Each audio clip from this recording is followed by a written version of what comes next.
আমি মুক্তা। কেমন আছেন আপনারা সবাই? আশা রাখি সবাই ভালো আছেন। আলহামদুলিল্লাহ আমরাও বেশ ভালো আছি। জীবনের ডায়েরি ইউটিউব চ্যানেলে নতুন আরও একটি ভিডিওতে আপনাদের সবাইকে আমন্ত্রণ জানাই। দূরে এবং কাছে, দেশ এবং দেশের বাহিরে যে যেখান থেকে ভিডিওটি দেখছেন, আশা রাখি সবাই ভালো আছেন। আলহামদুলিল্লাহ আমরাও বেশ ভালো আছি। একদম সহজ আর সাদামাটা নাস্তা দিয়ে সকালটা শুরু করলাম। বাচ্চারা স্কুলে চলে গিয়েছে, বাচ্চার বাবাও বাসায় ছিল না। তো আমার জন্য কি করব ভাবছিলাম, তারপর 2টা গোলা রুটি বানিয়ে নিলাম, রেডিমেড পরোটা। এভাবেও যে রুটি হয় আপনারা কিন্তু না দেখলে বিশ্বাসই করবেন না। এভাবে সহজে একদম নির্ভেজালে কিন্তু রুটি বানিয়ে খাওয়া যায়, খারাপ লাগে না কিন্তু। আমি গোলাটা একটু চিনি আর লবণ দিয়ে বানিয়েছিলাম, তারপর 2টা রুটি বানিয়ে নিলাম, 1 কাপ চা বানালাম। বাস সকালের নাস্তাটা কিন্তু আমার ঝামেলা ছাড়াই হয়ে গেল। একজনের জন্য তো তেমন ঝামেলা করতে ইচ্ছে করে না, তাও আবার নিজের জন্য কিছু বানিয়ে খাবো, কিছু বানাবো, এরকম কিছু মানে মন মানসিকতা হয় না, কারণ মনে করি ওইটুক সময় অন্য একটা কাজ করলে আমার হবে। তো নাস্তা খেয়ে চলে আসলাম বারান্দায়। আমার কলমি শাকগুলো বেশ বড় হয়েছে বারান্দার, তো আজকে কলমি শাকগুলো কেটে রান্না করব। সংসারটা বাহির থেকে যতটা সহজ মনে হয় সবার কাছে, আসলে ভেতর থেকে কিন্তু ততটাই কঠিন। প্রতিদিন নতুন দায়িত্ব, চিন্তা, হিসাবের মধ্যে দিয়েই কিন্তু আমাদের যেতে হয়। কখনো সব কিছু ঠিকঠাক চলে, আবার কখনো অনেক চেষ্টা করেও সময় মতো কিছু হয় না। জীবনের একটা বাস্তব সত্য হলো কি জানেন, সুখ চিরদিন যেমন থাকে না, আবার দুঃখও কিন্তু চিরস্থায়ী নয়। সময়ের সাথে সাথে কিন্তু সব কিছুই বদলায়। যে মানুষটা আজ কষ্টে আছে সেই হয়তো কাল হাসবে, আবার যে আজ সুখে আছে তার জীবনেও কিন্তু পরিবর্তন আসতে পারে। সংসারে যেমন টাকার প্রয়োজন আছে, কিন্তু শুধু টাকা থাকলেই তো সুখ পাওয়া যায় না।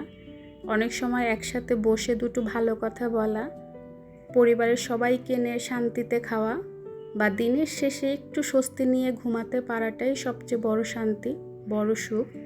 দিন শেষে বুঝতে পারি জীবন নিখুঁত হওয়ার জন্য না, কিছু অপূর্ণতা, কিছু কষ্ট, কিছু আনন্দ আর অনেক স্মৃতি নিয়েই কিন্তু জীবন সুন্দর। যা আছে তাই নিয়েই সবসময় আলহামদুলিল্লাহ বলার চেষ্টা করি। আমরা অনেক সময় যা নেই তা নিয়েই বেশি ভাবি, অথচ একটু খেয়াল করলে দেখা যায় আমাদের জীবনে এমন কিছু আছে যার জন্য কৃতজ্ঞতা হওয়া উচিত। মাথার উপর একটা ছাদ, পরিবারের ভালোবাসা, সুস্থভাবে বেঁচে থাকা, এসবও অনেক বড় নিয়ামত। জীবনে এমন কিছু দিন আসে যখন মনে হয় সব কিছু থেমে গেছে, চারপাশে শুধু সমস্যা আর সমস্যা। কিন্তু সময়ের একটা সুন্দর গুণ আছে, তা হলো কখনো এক জায়গায় দাঁড়িয়ে থাকে না। খারাপ সময় যেমন আসে ঠিক তেমনি চলেও যায়। দিন শেষে মানুষ আসলে বড় কোনো সুখ খোঁজে না, একটু মানসিক শান্তি, পরিবারের হাসি মুখ আর প্রিয় মানুষগুলোর পাশে থাকার অনুভূতিটাই সবচেয়ে বড় সুখ। জীবনের প্রতিটি মুহূর্তকে উপভোগ করার চেষ্টা করাই ভালো, কারণ একদিন এই ব্যস্ত সময়গুলোই স্মৃতি হয়ে থাকবে, আর তখন মনে হবে কষ্ট ছিল, সংগ্রাম ছিল, কিন্তু জীবনটা খুব সুন্দর ছিল।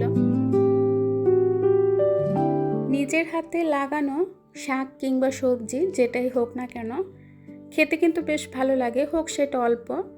বারান্দায় লাগানো শাকগুলা কিন্তু বেশ সুন্দর ছিল, ফ্রেশ ছিল, তো বেশ ভালোই বড় হয়েছিল। কয়েকদিন ধরে ভাবছিলাম যে কলমি শাকগুলো কেটে রান্না করব। ফ্রিজে চিংড়ি মাছ ছিল না, তো আজকে যেহেতু চিংড়ি মাছ আনা হয়েছে তাই শাকগুলো কেটে ফেললাম। আবার এমনিতেও শাকগুলো বড় হয়ে যাচ্ছিল, বেশি বড় হলে কিন্তু শাক শক্ত হয়ে যাবে, মানে বাড়তি হয়ে যাবে, তখন কিন্তু কচি ভাবটা থাকবে না, খেতেও ভালো লাগবে না। শাকগুলা কেটে রেখে দিলাম। আর এদিকে কিছু মাছ আনা হয়েছিল, মাছগুলো এখন নামিয়ে কেটে রাখবো। কই মাছগুলো বাজার থেকে কেটে আনা হয়েছে, আর সাথে ছিল পাঁচমিশালি মাছ আর বেলে মাছ, এগুলো কেটে ফ্রিজে তুলে রাখবো। প্রথম ভেবেছিলাম যে থাক ফ্রিজে, আজকে আর নামাবো না, কাটবো না।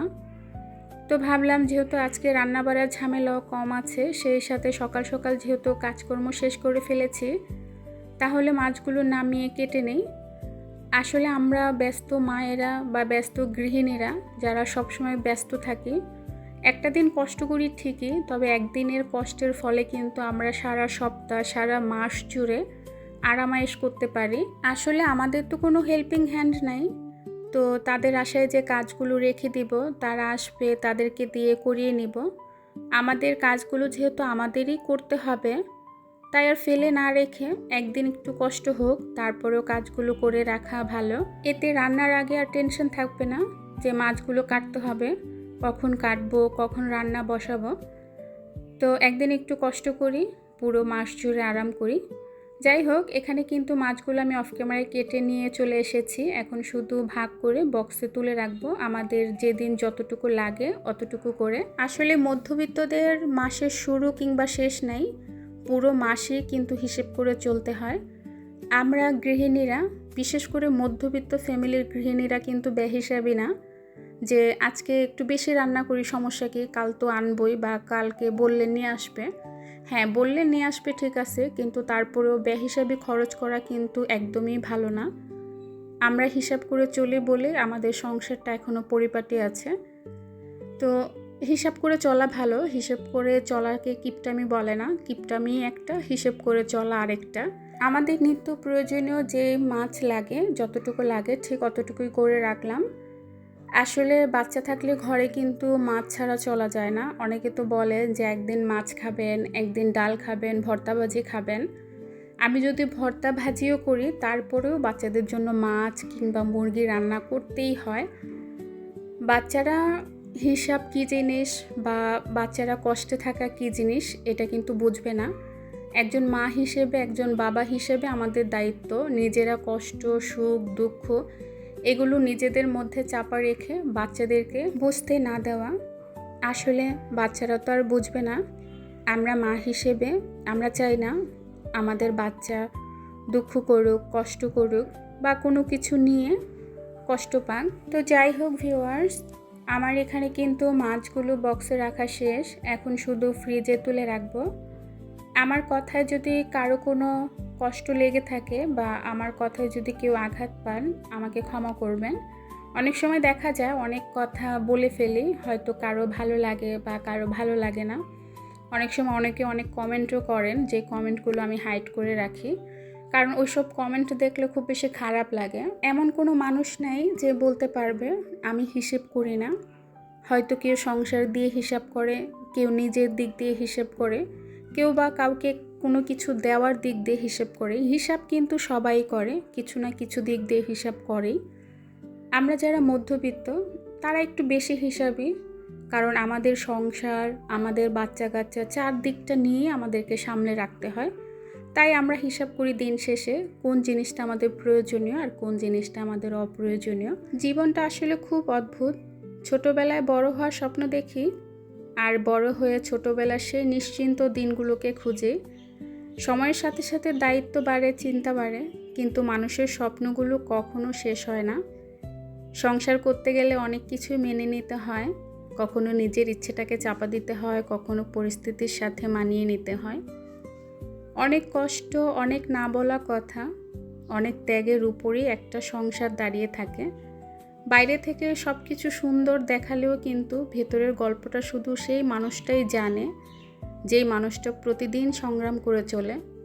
সবাই বাইরে থেকে বলে সংসারটা পরিপাটি, গুছানো, কিন্তু এই পরিপাটির মাঝখানে যে মানুষটা থাকে সেই জানে সংসারটা কী জিনিস, সব কিছু সামলে তাকে কতটা ঝড়ঝাপটা সামলে নিতে হয়। আমরা সবাই সুখ খুঁজি ঠিকই, অথচ সুখ অনেক সময় খুব সাধারণ কিছু জিনিসের মধ্যেই লুকিয়ে থাকে। পরিবারের সাথে একসাথে বসে খাওয়া, কিছু মানুষের খোঁজ নেওয়া, দিনের শেষে একটু শান্তি পাওয়া, এসব ছোট ছোট মুহূর্তই আসলে জীবনের সবচেয়ে বড় সুখ। জীবন নিয়ে কোনো আফসোস করার নাই, কৃতজ্ঞতা হওয়াই ভালো। আল্লাহর কাছে সবসময় শুকরিয়া আদায় করি। এই জায়গায় আছি আলহামদুলিল্লাহ। এর চেয়ে খারাপও তো থাকতে পারতাম, এর চেয়ে খারাপও তো আল্লাহ পাক আমাদেরকে রাখতে পারতো। তারপরে আমরা কত কিছু নিয়ে আফসোস করি, কত কিছু নিয়ে আক্ষেপ করি, কত কিছু না পাওয়ার অজুহাত দেখাই, কত কিছু নিয়ে বায়না করি। দিন শেষে হয়তো সব হিসাব মেলে না, সব স্বপ্ন পূরণ হয় না, কিন্তু নিজের মানুষগুলো পাশে থাকলে, একটু শান্তি আর একটু ভালোবাসা থাকলে জীবন আবারও সুন্দর করে গড়ে নেওয়া যায়। তো এদিকে কিন্তু মাছ দিয়ে শাক রান্না হয়ে গিয়েছে, কয়েকটা পুঁই শাকের পাতা দিয়েছিলাম, আর এই যে কলমি শাক, বেশ ভালোই তরকারি হয়েছিল কিন্তু। আর অল্প তরকারি কিন্তু অনেক বেশি মজা হয় জানেন, খেতে ভালো লাগে। এইদিকে কই মাছ ম্যারিনেট করে রাখলাম, এখন ভাজবো না, বৃষ্টি হচ্ছে যেহেতু আমরা দুপুরে খাওয়া দাওয়া করে ফেলেছি। কই মাছ ভাজলে রাতে খেতে ভালো লাগবে না, যখন খাবো তখন ভেজে তারপরে খাবো গরম গরম। এইদিকে বিকেলবেলা কি খাবো ভাবছিলাম, পরে ভাবলাম একটু পেয়ারা খাওয়া যাক, আর পেয়ারার সাথে খাওয়ার জন্য একটু সস বানিয়ে নিলাম, একটু ঝাল ঝাল। এখানে কি দিয়েছি সেটা বলি। এখানে দিয়েছি 2 কোয়া রসুন, 2টা শুকনা মরিচ, আর হচ্ছে ধনিয়া পাতা, এটা দিয়ে ভালো করে বেটে নিয়েছি। তারপরে এখন একটু লবণ দিলাম, সেই সাথে একটু চিনি দিলাম, একটু পানি দিয়ে আমি সসটা বানিয়ে নিলাম। এখন পেয়ারাগুলো কেটে মা মেয়ে মিলে খাবো। আর মুস্তাকিম কিন্তু বৃষ্টির মধ্যেও মক্তবে পড়তে গিয়েছে। আমরা প্রত্যেকটা মানুষ সান্ত্বনা দিয়ে বলি যে মেনে নাও, না হয় মানিয়ে নাও, এটাই তোমার নিয়তি।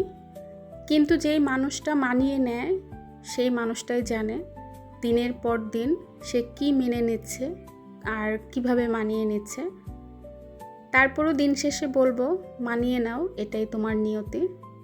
একসময় মানিয়ে নিতে নিতে দেখবে যে তোমার জীবনটা পরিপূর্ণ হয়ে গেছে, সুন্দর হয়েছে, তুমি যা চাইছো তার চেয়ে বেশি কিছু পেয়েছো, কারণ আল্লাহ পাক তার চেয়েও বেশি কিছু তোমার জন্য রেখে দিয়েছে। এজন্য সব কিছুতে ধৈর্য ধরতে হয়, মানিয়ে নিতে হয়। হয়তো একটা সময় এর চেয়ে অনেক কিছু পাওয়া যায়। সব কিছুর জন্য আলহামদুলিল্লাহ আলহামদুলিল্লাহ। তো যাই হোক, পেয়ারাগুলো কেটে নিচ্ছে। আর এমনিতেও পেয়ারাগুলো কিন্তু বেশ মিষ্টি ছিল। এই পেয়ারাটা একটু ভয়ে ভয়ে কেটেছিলাম, একটু নরম ছিল, ভাবছিলাম হয়তো বা ভিতরে পোকা হয়ে গিয়েছে, কিন্তু না, পেয়ারাটা বেশ ভালো ছিল, এই জন্য অর্ধেকটা কেটে নিলাম। যদিও একটা পেয়ারা পুরা কেটে নিয়েছি, একটা পেয়ারা আমরা পুরা খেতে পারবো না, মা মেয়ে দুজনে মিলে। এই পেয়ারাটা কাটার উদ্দেশ্য হচ্ছে ভিতরে পোকা হবে কিনা সেই সন্দেহের বশে আমি পেয়ারাটা কেটে নিয়েছি। আর এমনিতেও এই সসটা দিয়ে পেয়ারা খেতে কিন্তু বেশ মজা। আপনারা কেউ কখনো খেয়েছেন কিনা আমি জানি না, যদি খেতে চান আপনারা এইভাবে বানিয়ে খেতে পারেন, সত্যি খুব বেশি ভালো লাগে। টক জিনিসটা আরও বেশি ভালো লাগে, যেমন আমড়াটা খেতে অনেক মজা লাগে। আমাদের খেতে দেখে বা কারো যদি খেতে ইচ্ছে করে, লোভ লাগে, এটার দায় কিন্তু আমি না। আমি কিন্তু আপনাদেরকে বলেছিলাম যে আপনারা বানিয়ে খেয়ে দেখতে পারেন, যেহেতু আমি আপনাদেরকে দিতে পারছি না। তো যাই হোক, আমি কিন্তু একদম রাতে চলে এসেছি, 10টা সাড়ে 10টার দিকে। কই মাছ ভেজে তারপর পেঁয়াজ দিয়ে ভাজা করে নিচ্ছিলাম। এভাবে যে কোনো মাছ ভাজার পর একটু পেঁয়াজ ভেজে উপরে দিলে কিন্তু বেশ ভালো লাগে খেতে। আগে আমি এরকম পুঁটি মাছ ভাজতাম, মুস্তাকিমের বাবা খুব পছন্দ করে খেত, তো আজকেও খুব পছন্দ করে খেয়েছে। আমার আজকের ভিডিওটা আপনাদের কাছে কেমন লেগেছে জানি না, ভালো মন্দ দুই দিকেই কমেন্টসে জানাবেন। সবার কাছে ক্ষমা চেয়ে কিন্তু আজকের ভিডিওটা শেষ করব, এবং সবাই ভালো থাকবেন, সুস্থ থাকবেন, নিরাপদে থাকবেন, আমাদের জন্য দোয়া করবেন। আমার বোনের হাজব্যান্ড অনেক অসুস্থ, ওনার জন্য সবাই দোয়া করবেন, উনি যেন সুস্থ হয়ে বাংলাদেশে ফিরে আসেন। আল্লাহ হাফেজ, আসসালামু আলাইকুম।